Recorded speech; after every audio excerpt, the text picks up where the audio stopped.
الحمد لله الذي خلق السماوات والأرض وأشهد أن لا إله إلا الله وأشهد أن محمدا عبده ورسوله.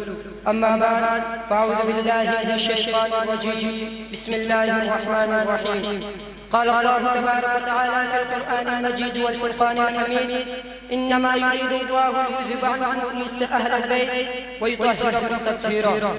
وقال النبي صلى الله عليه وسلم: الحسن والحسين سيدا شباب أهل الجنة، أو كما قال عليه الصلاة والسلام.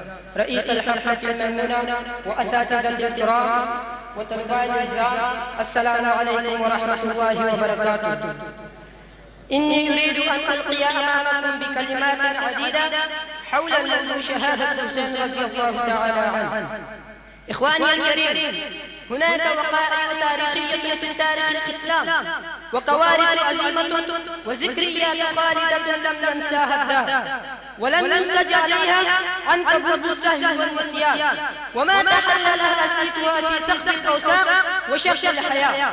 إن الزمان خلدها وحافظا للإنسانية وعدها، وحصلت منها البشرية دروسا وعبرات. يا عباد الله، من هذه الوقائع الباهرة الخالدة التي يعتز بها الإسلام ويفتخر بها الدين حادثة هامة، هي حادثة شهادة الكريم النبيل سيدنا حسين رضي الله تعالى عنه، سيد أهل الجنة، ابن فاطمة الزهراء الغيور، قرير العين سيدنا محمد صلى الله عليه وسلم، ولد يزد الله الغالب. وقال النبي صلى الله عليه وسلم: الحسن والحسين سيدا شباب أهل الجنة. وقال: الحسن والحسين هما ريحان من الدنيا. إخواني الكريم، من المعلوم لديكم سيدنا حسين رضي الله تعالى عنه استشهد في معركة الحق والباطل، شهادة الطيبين الأحرار القتال في العاشر من شهر المحرم. إنه بذل نفسه الغالية، ولكنه لم يقبل أن تخفق تلك الراية الإسلامية التي أعلاها ورفعها أسلاف الغيورون. إنه وضع وطنه العزيز من مهبط الوحي والبركة، لكنه لم يقبل أن يفشو الجور والفساد والبغي وهو حي. إنه زحى بعزته وشهرته وفخامته، لكنه لم يقبل أن ينقص ذلك الجيل الذي شفاه أبوه أسد الله الغالب بدمائه النفيسة الغالية الإسلامية. إنه تحمل المشاق، إنه تحمل المخاوف، إنه تحمل العقبات من الأخطار والوحدات، إنه تحمل هموم القلب وهموم النفس.